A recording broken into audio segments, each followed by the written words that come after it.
think to start this little talk off, I think I'd like to give you just a quick timeline of things that happened recently. So on August 10th, which was not yesterday but the Saturday before, there was a massacre in Gaza City that has been nicknamed the Fajr massacre. Fajr is referring to the morning prayers in the Islamic religion. And during this massacre, 100 people were killed while praying Fajr in congregation in a school in Gaza City. Not a single person of these 100 people were found whole. Every single one of them was shredded to pieces.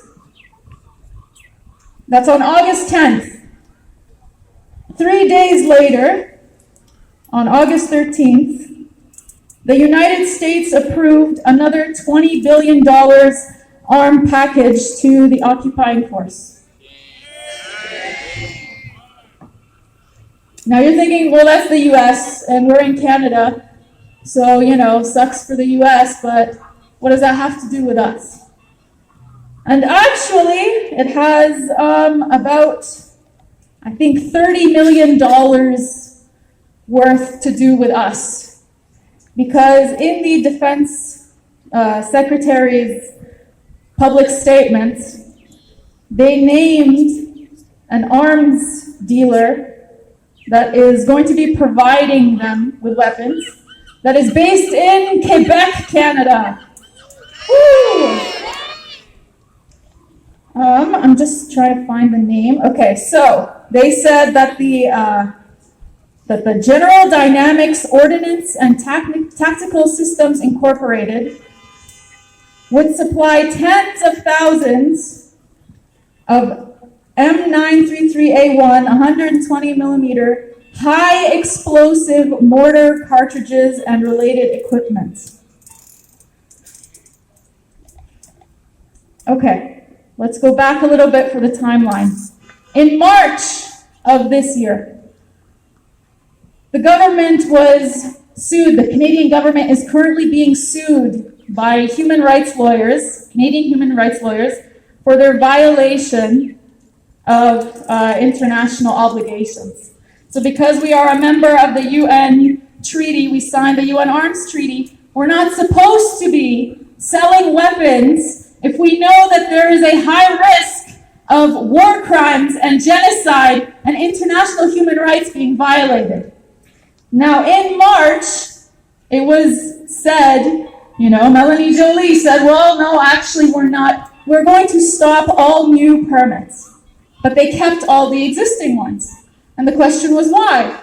And then they said, well, we're not selling lethal weapons, so that's why we're not stopping it. Lo and behold, August 13th, if not for the U.S. Defense Secretary revealing that it's coming from Quebec, we would have no idea that they were continuing to sell arms to Israel through the United States as an intermediary.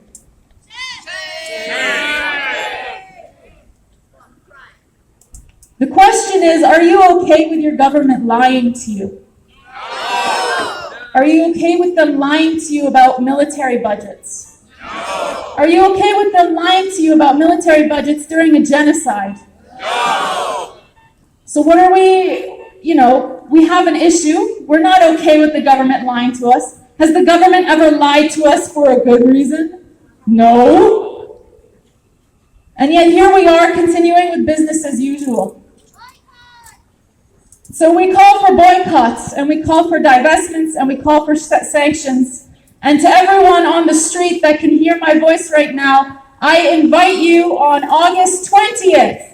We will be holding a protest, a demonstration outside of Scotiabank, who deals with Elbit Systems, to get them to completely divest from Elbit Systems. This Tuesday, 11 a.m. Be there, please.